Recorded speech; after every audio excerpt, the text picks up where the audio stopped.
Welcome to the Future of Work podcast, where we explore what's next in work, workplace, and the human experience.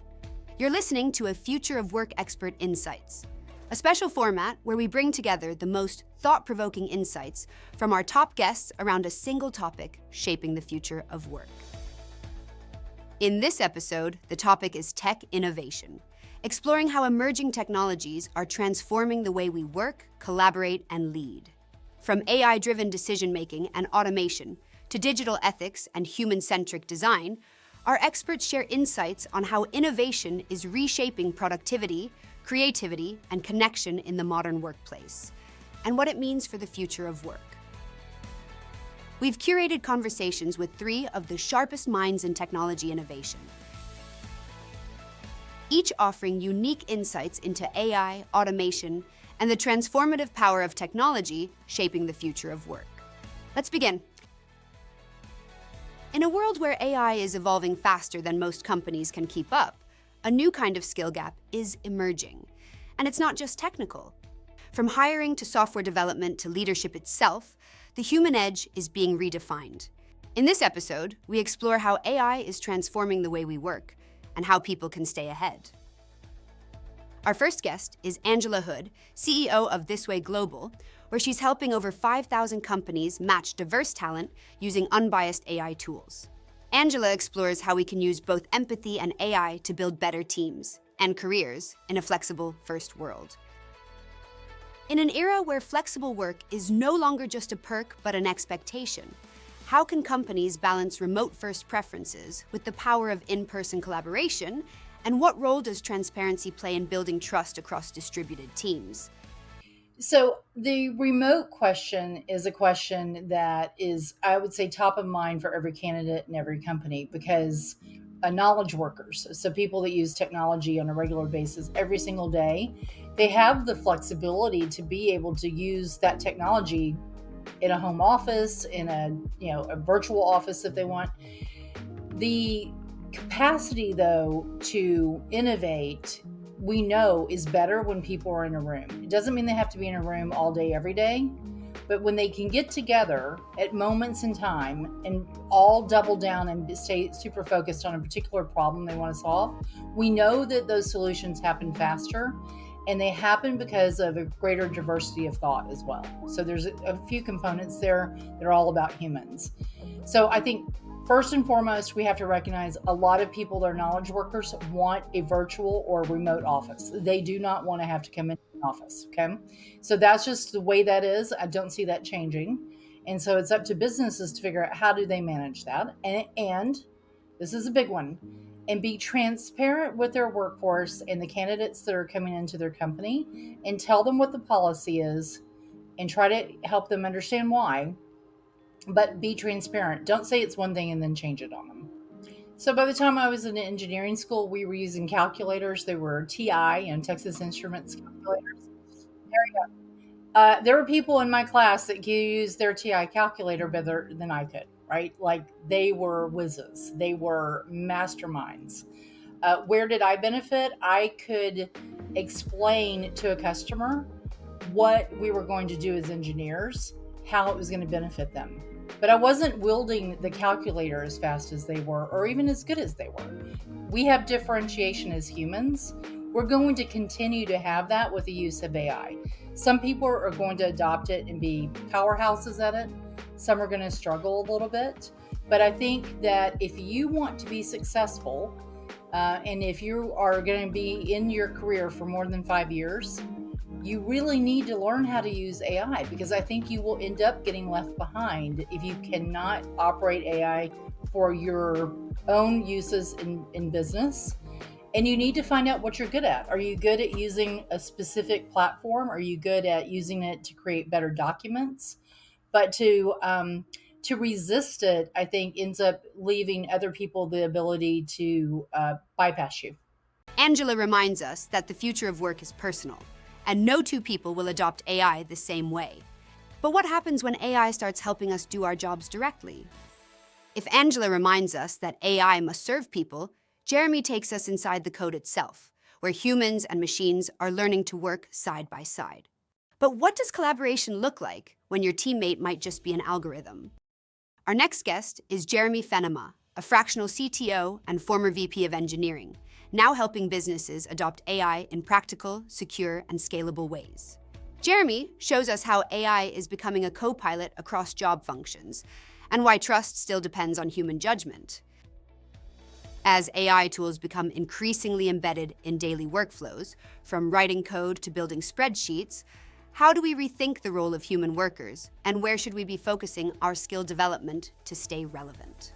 I wonder if a lot of the tech layoffs, for instance, have been driven by this concept that if they develop AI in a more sophisticated fashion, that they won't actually need, all of these people. They needed to cut them anyway because they wanted to make their bottom line look better, but they may, in fact, be anticipating that they're not going to bring them back because they think, AI can supplant some of that. And so right now, currently, you can have your integrated development environment, your IDE up as a developer, and there's plugins that will sit alongside your coding and start suggesting next blocks of code for you or coding whole sections for you. You've got things like AWS's Code Whisperer. There's a number of technologies inside of ChatGPT that you can use. I was just using one the other day to code a Flutter app completely from scratch with AI doing all of the coding and configuration for me. And it was an exceptional experience. But I think that there's a difference between AI doing that work for you or doing that work alongside of you and saying you don't need people to do that work. And I also think it's going to shift that skill set into testing. So one of the things that you have right now in a good SDLC process is that you distance the developers from the testing process, right? You don't really want the developers who coded the content, coded the programs to do the testing on the programs because they've got an implicit bias right there. Right, yeah, it's amazing. It always works. But when you have a different group that's testing it, whether it's peer testing or just, and a full QA system that's testing those, you create a better quality product because you've got other people that are looking at it.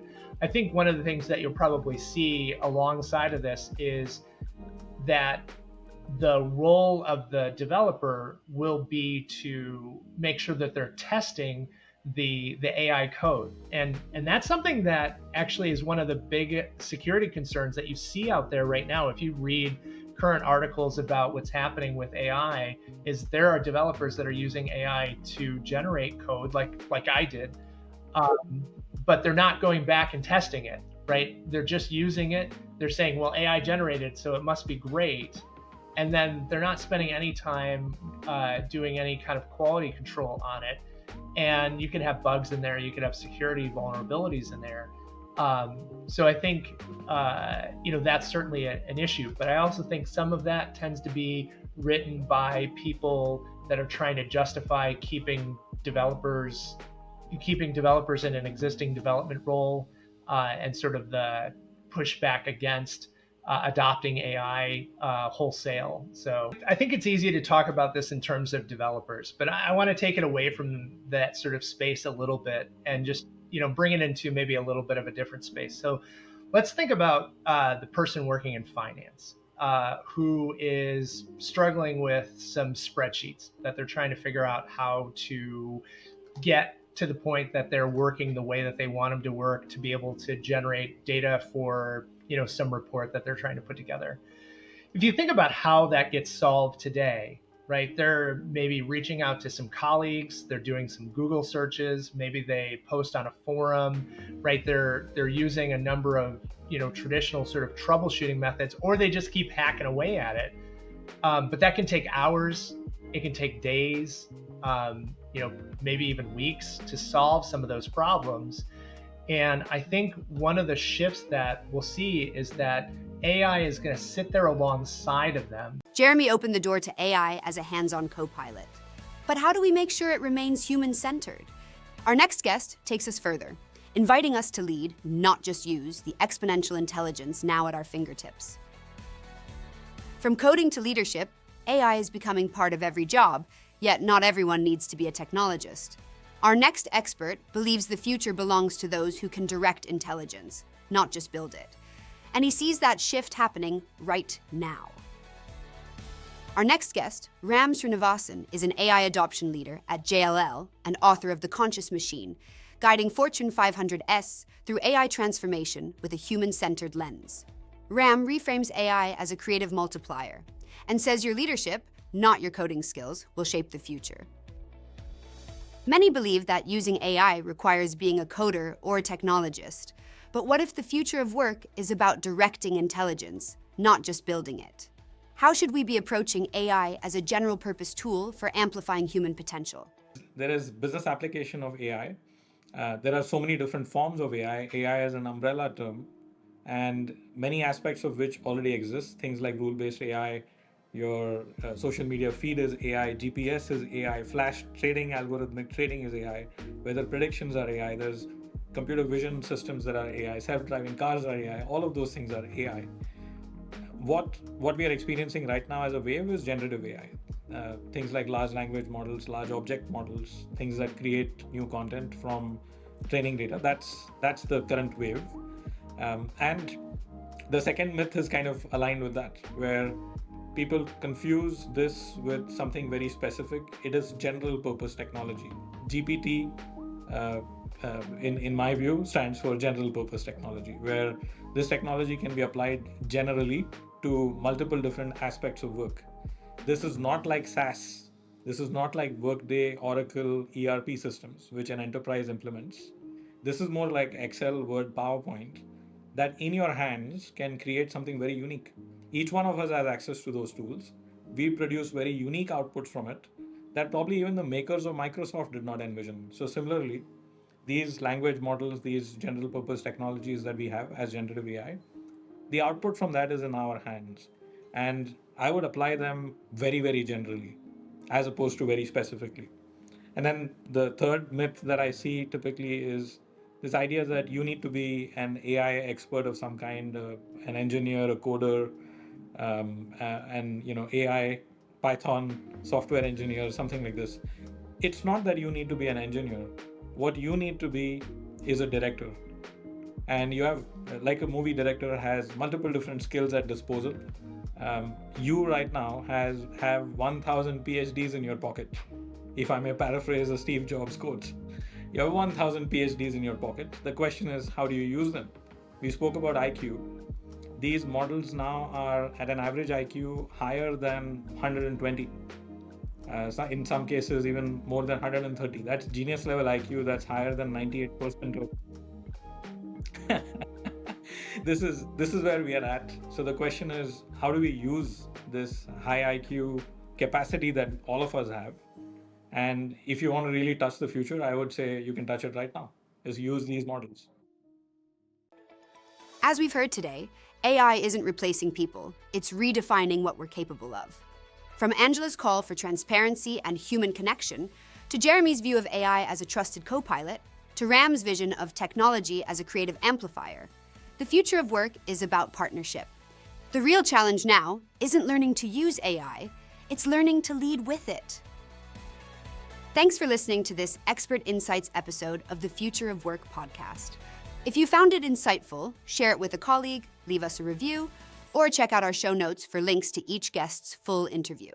Until next time, keep asking not just where we work, but how we work better together. If it's impacting the future of work, it's in the Future of Work podcast by allwork.space.